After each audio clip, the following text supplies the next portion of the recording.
如今呢，科技才是正道，救赎已经没落。我叫地形，今年2663岁，身为世间最强门派的座上老祖，却在闭关100年后，发现整个修仙界变成一个完全陌生的样子。我一直很困惑，为什么这里的女孩子居然可以不穿裤子上街？所有人御剑飞行，不仅要考驾驶证，还居然不能超速。就连合欢宗也开始通过网络直播去吸取精气，享受这场灵魂的盛宴吧。老婆，合欢宗主，我爱你。甚至魔道高手们如今也是通过克隆技术去炼制极品万魂幡。一具躯壳，一道魂。您的魂幡即将炼制完成。道爷，我成了！奇怪，怎么感觉这个世界和未穿越之前的蓝星那么像呢？总不可能是我闭关的这段期间，两个世界融合了吧？前面的剑修，你超速了，请靠边停下，配合调查，出示你的御剑许可证。奇怪，这不是林荫坊的阴公吗？林荫坊什么时候收男人了？还是个元婴修为，不过在他这个年纪倒是还算不错。那么，要停下吗？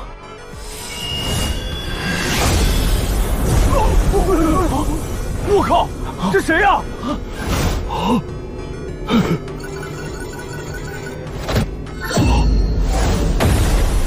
居然是反虚境大修，这是哪家的老古董刚闭关出来，竟然被自己给碰上了？也只有那些反虚境以上的大修才会动辄闭关数百年乃至数千年，错过了大改革时代的他们，可完全不懂这个新时代的规则。圣皇他老人家保佑，这老古董可千万不要是魔道呀！我极其珍贵的遁虚传讯符啊，要不是遇到如此大事，我是真不舍得用啊。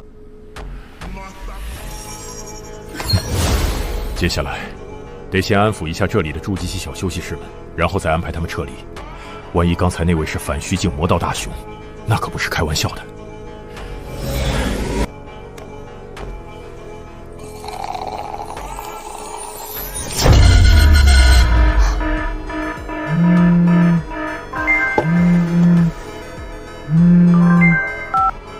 喂，老哥，你现在马上回到学校，不要出来。附近有反虚境以上的大修出关，暂时还不确定他是不是魔道大修。反虚境大修，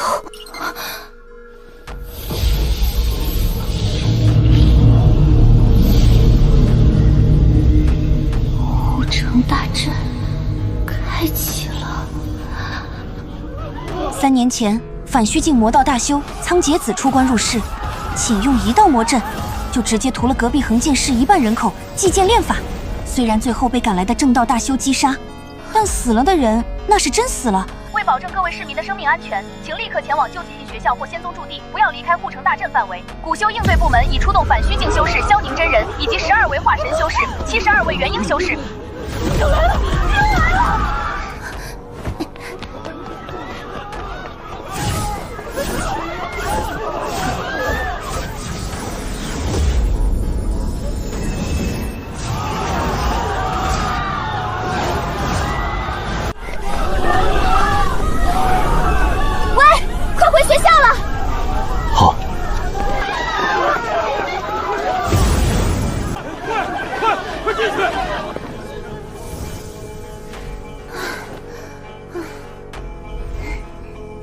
我是这里的学生，你如果不熟悉的话。奇怪，刚才人还在这里，怎么瞬间不在了？此时我已经来到某栋教学楼下，看着天空中的护城大阵，不由感叹，这次出关闹出的动静还真是不小。刚刚在外听到广播时，我就明白了，这里之所以会摆出这么大阵，全是因为自己出关的缘故。只是不过为何原本修仙世界会变得如此的现代化？不过在事情弄清楚前，先得让这场闹剧平息下来才行。与此同时，教室内张露露和同学们聚在一起，聊起了3年前仓颉子屠城炼法一事。我听叔叔说过，那个仓王子虽然死了，但他还有个哥哥，境界还在他之上。这几年一直在暗中捉拿大宗天骄，想要复活他的弟弟。小姑娘，我们又见面了。啊？是你？你刚刚怎么一进来就没影了？我没来过这里，所以就四处走走看看。这都什么时候了？你可真够心大的，刚刚竟然还敢站在路上看。不过毕竟真的有反虚境以上修士袭击的话，这座阵法也挡不了多久。躲在这里也不过是早死和晚死的区别而已。3年前的苍鱼子事件，如果是正道宗门的修士还好，他的宗门会给他解释，但如果是散修，光是找到他就要不少时间。好像要结束了。只见城市上空赤红色的阵纹开始消退，我看到的则是更多。伴随着护城大阵关闭，空间微微扭曲，一道道身影凭空出现。为首那人周身荡漾着恐怖的法力波动，一身由129600枚细小甲片拼合成的暗红色战甲，竟然是个反虚境大修。在这名反虚境大修身后，是12名化神以及72名元婴。太上道宗萧宁作为刚晋升没多久的反虚境大修，他正想以神念搜寻一番，一道流光不知从何处而来，划破天际悬停在他面前，竟是一枚巴掌大小的剑形玉符。师叔，这不是剑宗的。是剑宗符令，为剑宗长老以上修士对剑宗弟子传讯所用。剑宗也太过分了，我太上道宗也是仙宗，他们平常用鼻孔看人就算了，现在竟然敢将我们看作下属。师叔，不如直接捏碎他，然后上报宗门，让剑宗给个说法。看着众人义愤填膺，萧宁真人还没来得及开口，那道剑宗符令似乎是等得不耐烦了，白光一闪，竟然直接冲进了萧宁真人眉心。玉符炸开，众人大惊失色，纷纷向后退开，留下萧宁真人一个人停在原地。浩大的声音回荡在空中：完成自己使命的玉符炸开，化作一道游动的紫色锋锐气息，盘旋在他的识海之中。太虚破邪剑气，唯有超越反虚境的大能剑修才能展出，是他急缺的炼法之材。之前一直求而不得，现在却主动送上门来了。这是提前给报酬了。玄剑室外围，随着护城大阵的关闭，一名穿着白色运动装的青年不紧不慢地走了进来，抬头看向远方。1名反虚，12名化神，72名元婴，不错不错，都是仙宗弟子，神魂纯净，不枉我3年前以血脉为引，施法蒙蔽那蠢货弟弟送死，一举收齐了材料。否则如今这个时代，想要毫无隐患地猎取一道上等的反虚境生魂当真是千难万难，更别提那数量庞大的腐魂，7大仙宗共治，就算以我现在的境界，也不敢大肆屠戮凡俗。轻叹一声，青年手中出现一面银白色的小幡，通体银光流转，有龙凤虚影腾跃，好似传说中的仙家法器。此乃万魂幡，魔道经典法器。不过因为时代变迁，魔道中的大能也对其进行了改良，否则最开始那阴气森森的版本，收了生魂还没开始炼宝呢，正道那边的大能就堵上门来了。炼个法器当真是不容易。虽然现在也不是最好的时机，有股修士出关，鬼知道他是什么境界，万一是仙宗太上那种级别的老怪物，说不定就被一巴掌拍死了。但机会难得，这万魂幡我筹谋已久，甚至连自己的亲弟弟都炼进去了。太上道宗反虚境修士近在眼前，光是他一个人的神魂就抵得上2个寻常反虚境。以这位萧宁真人为主魂炼成这道万魂幡的话，100年内我定能晋升至下一境界。心念电转间，2枚泛着幽光的暗紫色珠子被青年取出，法力一炼，珠内的紫光消退，变得纯白无瑕。一松手，纯白色的珠子落在地面，却并未破碎，而是直接融了进去。珠子不断下沉坠落，最终浸入了护城大阵的阵基之中。玄剑是第3中学，因为护城大阵的关闭，许多之前在教室内的人都来到了外面。通知反虚境大修萧宁真人，一些古修交涉团队抵达本市，护城大阵已关闭。为确保各位市民人身安全，请先不要离开学校及各大宗门驻地，等待进一步通知。通知很快响起，传遍全市。一时间，玄剑室内紧张的氛围也消散了不少。张露露来到教室外，感受着逐渐变得平和的灵气，看向远方，却见一道道青光升入高天，化作一龙一凤2道巨大虚影，盘旋在玄剑室上空，穿梭云雾，无比壮观。不愧是反虚境修士，出场就是气派。气派！我走到他身边，抬头看向上空，笼罩住整个玄剑室的龙凤虚影。这东西恐怕不是那萧宁真人弄出来的。啊，不是萧宁真人，那能是谁？魔道修士中有一种十分歹毒，炼制起来却相当容易的法器，需要收集许多生魂，而且还要1名或多名大修士的神魂作为主魂。你是说万魂幡？这种禁忌法器已经很久没有修士去炼了。不错，我点点头，继续解释道。但这收集生魂，无论是数量庞大的腐魂，还是猎取强大修士神魂，都容易出问题。魔道中的大能为此设计了一道阵法。听到这儿，张露露回想起了自己在灵网上看到的上古历史，心里不由得一惊。摄魂阵，你该不是想说？反应很快，我夸奖了一句，目光依旧看向龙凤虚影。我们头上这个就是摄魂阵，而且还是改良版本。现在竟然连万魂幡都需要包装了，搞得一副仙家法宝的模样。无论外相怎么改变，内核都是改变不了的。现在的魔道中人还真有创意，一道魔阵竟然搞出了龙凤瑞相。一旁的张露露脸色有些发白，她心里不愿相信，但却又觉得我并没有骗他。大阵启动之后，若没有特殊防护，阵法中地狱布阵者2境的修士都会被直接抽走魂魄，并且布阵者本身还能获得极其夸张的加持。如今反虚境大修萧宁真人已经抵达玄剑士，幕后之人还敢布阵，也就是说，布阵的人最低都是反虚境化神之下的修行者，在阵法完全启动的一瞬间就会被强行抽走魂魄，更别说他这种炼气小修。不过也不用担心，好好等着就行。那个萧宁真人应该也发现不对劲了。张露露看着天空，眼中满是担忧。张露露瞳孔一缩，就见天空中的龙凤虚影互相靠近，青光湛湛，一面银白色的小帆从中显现。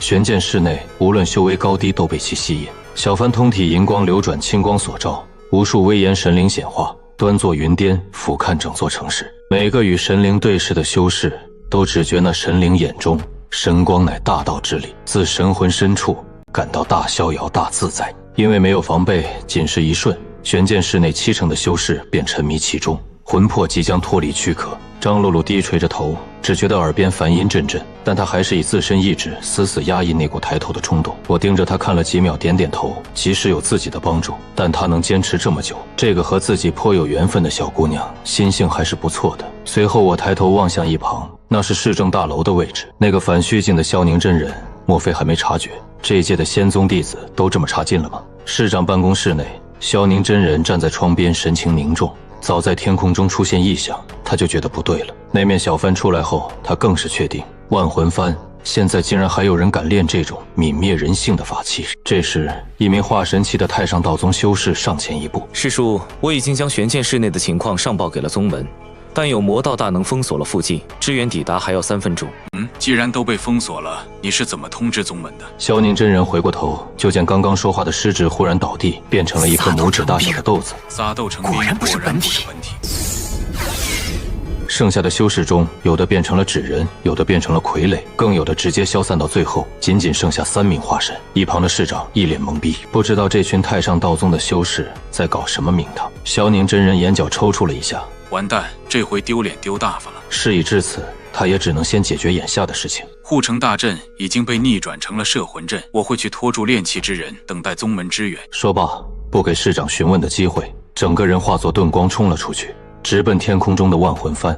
一缕纯白的先天元芡为根基，汇聚无穷法力，化作一只遮天大手，抓向天空中那面银白小帆。恭候多时了，萧宁真人。一道轻轻如玉的声音传来，就见那群端坐云巅的神齐齐推出一掌，滚滚青光长河撞上那只大手。二者对撞的下方，高耸的大楼直接被撕碎，如同陨星坠地，地面直接向内凹陷，被压出了一个数十米深的大坑。随着两人的交手，那些被万魂幡吸引的修士也猛然惊醒，冲击袭来，许多人都被掀倒在地，除了少部分人之外，其他的却不知道发生了什么。见过萧宁真人，青年轻笑道：“邪魔外道，可敢报上名来？”“不敢不敢，太上道宗神通玄奇，我可不想被真人的师长追杀致死。”“你想杀我？”“不，只是借真人神魂一用，请真人上路。”只见青光如瀑，那些神态威严，好似神灵的幡鬼齐声开口，顿时霞光万道，梵音禅唱之声在萧宁真人耳边响起。仅是瞬间，无边的疲惫自神魂深处涌出，让萧宁真人只想闭上眼睛，睡到天荒地老。眼看他的神魂就要被摄入万魂幡内，不能睡！突然一声大吼如雷，漫天青光都泛起阵阵波纹。只见一道肌肉球解，近3米高的壮汉双臂交叉，挡住了青年拍向萧宁真人的一掌。体修还是一名反虚境的体修，那不是老姜吗？玄剑市第3中学很快有学生认出了那个体修的身份。这不是学校的图书馆管理员吗？啊，他不是才筑基吗？一时间议论纷纷，谁都没想到那个平时垂垂老矣，看上去一阵风就能吹倒的老人，竟然是个世外高人。张露露也愣愣地看着天空。原来大修士都喜欢游戏红尘，是真的？他喃喃道：“游戏红尘不一定，不过他的伤势很重，应该快要死了。”啊，你是怎么看出来的？张露露一怔，忽然转头看向我背影，心中不禁浮现一个极其荒诞的猜测。天空中老姜眼中布满血丝，头顶仅剩的几根发丝随风舞动。因为体内暗伤的缘故，挡下那一掌的他已经到极限了。一个将死之人也敢来坏我的好事！淡淡的一句话后，青年如同拍苍蝇一样，一巴掌就将其拍飞了出去。学校里，我注视着这一切，依旧没有动作，却见萧宁真人眉心亮起紫光，煌煌剑意冲天而起。太虚破邪剑气。瞬间，整座城市的一切都被凝固，变成了一片黑白，唯有那一抹紫光越发刺目。学校内所有人的动作都定格在剑气出来的那一瞬，唯一没受到影响的就只有我以及张露露。别看我，看他们。闻言，张露露调转视线看向天空，心中却越发肯定。斩！黑白的世界中，紫色剑气好似游龙，咆哮奔腾，就要将那魔修青年撕碎。咔嚓，千钧一发之际，天空像有什么东西碎裂开，一只翻腾着魔气的大手从中探出，一把捏碎剑气，并抓向萧宁真人。反虚境之上有大能出手了，变故来得太快，萧宁真人完全没反应过来，眼看就要丧命。忽然，之前被捏碎的太虚破邪剑气再度聚合，剑气比之前强大了数十倍，就连那只魔气大手在其影响下都变慢了许多。下一瞬，剑气挥落，一声似兽非兽、充满痛苦的吼声传出，碎裂的天空恢复原状，被斩落的魔气大手恢复成普通手臂的大小，掉入了地下的深坑之中。至于那魔修青年，更是被剑气搅碎了形体魂灵，死得不能再死了，只剩万魂幡静静地悬浮在天空中。学校里，周围人依旧处于那种凝固的状态。我回头看向张露露，感觉如何，小姑娘？张露露张了张嘴，却什么也没说出来。这一切发生在电光火石间，反转来得太多太快了。本以为萧宁真人是反虚境大修士就已经很厉害了，那魔修却在其之上。最后出现的那个魔头会怎么样？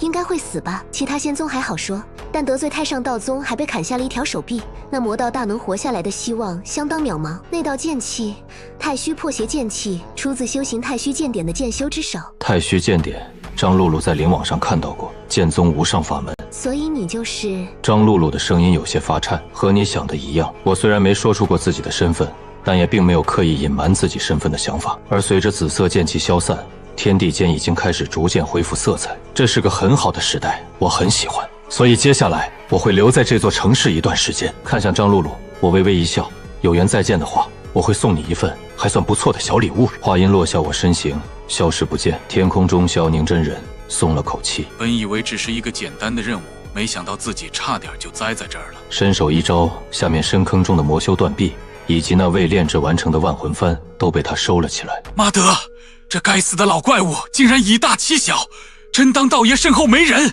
回去后就请师伯出手，怼不死你丫的！他一边在心里骂骂咧咧，一边来到昏迷不醒的体修道友附近。师叔，天边亮起一道道盾光，跟着他一起来的那些师侄也围了过来。师叔，最后那一剑太帅了，剑意堂皇正大，那一剑的威能已经远远超过反虚境了。师叔，你该不会隐瞒了修为吧？隐瞒个屁！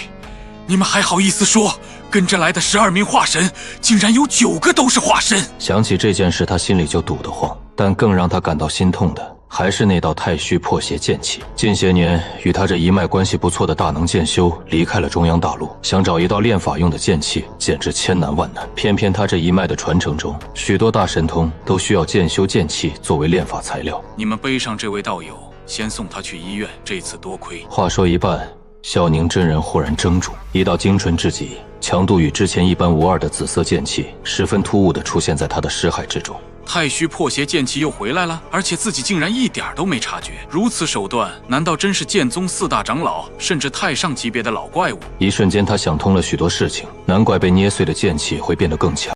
随即又有些后怕，这一切无一不证明那位剑宗前辈就在附近。要是他刚刚没有用出紫剑符令带来的剑气，那位剑宗出关的前辈恐怕会看着他被之后出现的魔修大能捏死。另一边，我在离开玄剑第3中学后，依旧是漫无目的的到处闲逛，直到那太上道宗的大能来到玄剑室，我才抬头看了一眼，随后停在了一家飞剑涂装店前。老板之前应该是忙着逃命，所以连大门都没关。不过一旁的招牌上倒是写着可以涂装的内容：剑气雷音模拟版 1.0， 涂装后可模拟剑修剑气雷音之声，定制光效额外收费，也就是之前在学校里看到的那种，除了花里胡哨没什么作用，妥妥的修仙版鬼火。半个多小时后，等到太上道宗大能检查完毕，警报也解除了。此时我已经用灵石换了一些这个时代的钱，正准备租个地方先住下来。来到市中心，一座数10层高的大厦，赫然写着几个大字：剑宗杂食堂。只见大门处站着2个保安，一人背负长剑，一人身侧悬浮着一颗滴溜溜的剑丸，两人都是金丹修为，腰间挂着一块白色玉牌，这表示他们是剑宗的外门弟子。看起来实在是有点抽象，进出的人并不算少。我走入其中，并没有引起任何人的注意，随手拿出了一块青色玉牌，直接走了进去。你好，我想租个住的地方。好的，请稍等，我这边要先确认一下您的身份。左宇宁接过那块青色玉牌，插入了一个类似读卡器的装置。很快，几行文字和一张照片就在电脑屏幕上显现了出来。姓名徐三刀，境界元婴职务，外门司律堂执事。相当简单的资料，毕竟修行是一件很私人的事情，宗门也不会对门下弟子深究。只是为何叫徐三刀？不是师叔你作为一名剑宗的元婴剑修，用这么一个名字合适吗？心里吐槽了一句后，确定样貌与照片一致。他又取出一台四四方方的机器，中间有一个拇指大小的凹槽。请师叔注入一丝法力确认身份。我点点头，抬手打入了一道元婴境层次的太虚剑点法力。1秒、2秒、3秒，哎，怎么还不出来？明明平时都不会有延迟的。左宇宁对着徐行歉意一笑，劳烦再等等啊，师叔，可别搞啊，我可不想在这么清闲的岗位上还出问题。砰砰，又是2下。电脑屏幕中终于有文字显现了出来，确认通过。松了一口气，左宇宁脸上重新出现职业化的微笑。好了，师叔，您对住所有什么具体的要求吗？安静宽敞一点就好。听到要求后，经过一番筛选，很快他将一份资料递给我。您看这处怎么样？位于灵脉节点附近，灵气充裕，而且您是司律堂执事，按照规定租金还可以减免30%。听到我同意，左宇宁从抽屉里拿了3块小木牌以及一纸证明，连带着那块青色玉牌递回给我。这是阵法中枢，师叔您到缴费处交费，就会有专人带您过去的。到了生谢，我转身离开。与此同时，张露露家中，张露露正心不在焉地扒着饭。坐在她对面的张修有些担心，但问了她，也只说自己今天被吓到了。我吃饱了。张露露放下筷子，张修看了一眼那还剩大半碗的米饭。那先去休息吧，小露。实在不行的话，明天我先给你请假。也不知道他听没听到，晃晃悠悠地回到了卧室。张修叹了口气，当年父母陨落，张露露变成了他唯一的亲人，但因为年龄上的差距，他一直不怎么懂得和妹妹相处。此时他就算有心想要安慰，但也不知道该从什么地方开口。还有那些人，不过出了这么档子事情，他们最近也该消停一些了吧。卧室内，张露露四仰八叉地躺在床上，眼神有些空洞。那道紫色剑光，还有被斩落的魔气大手，这幅画面不停地在他脑海中回放。合道大能的神通碰撞，观看者必定被其影响。凡人视之，轻则魂魄受损，变成白痴；重则直接暴毙。但张露露不同，她是炼气期修为，魂魄比凡人要强一些。再加上我帮她削弱了影响，直接大能交手画面化作了一次试炼，不仅不会受损，还能从中受益。若是悟性高绝超凡之人，甚至能从中悟出太虚剑点和那魔修的修行法门。即使悟性没那么高，也能达到魔力心性增长神魂的效用，只是过程没那么轻松罢了。昨天晚上11点，剑修林某及封某因超速御剑违反交通规则，依据交通管理条例对2人处以10日拘留，并罚款2000灵币。我们理解各位修士急于归乡，想要确认亲人朋友安危的心情，但请务必遵守交通规则。大楼上悬挂的巨大玄光镜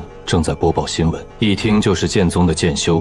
在这种事情上，剑宗对自家修士一向比较严格。张露露一身蓝白色的校服，咬着一张烤饼，另一只手里还拿着杯豆浆。听到这条新闻，心里不禁嘀咕：昨晚一直被那幅画面折腾，他本来都打算让老哥帮忙请假了，也不知道什么时候睡着的，却没想到一觉醒来后，感觉却好了不少。既然恢复了，那他当然不会留在家里浪费时间，于是不顾老哥的阻拦，坚持来上学。可走着走着，他又想起了昨天遇到的我，好奇我到底是剑宗的哪位大佬？一个出关的大修，竟然好死不死的让自己遇见了。这种事情他只在小说电影上看见过，却没想到自己还真有碰上的那一天。小说电影里的主角碰见这种级别的大佬，不说一步登天，但最少也能得到大佬不要的宝物啥的。结果自己不仅被套了一堆话，晚上还被那2幅画面强制骚扰，折磨得死去活来。果然都是骗人的，哪有那么容易就能得到好处？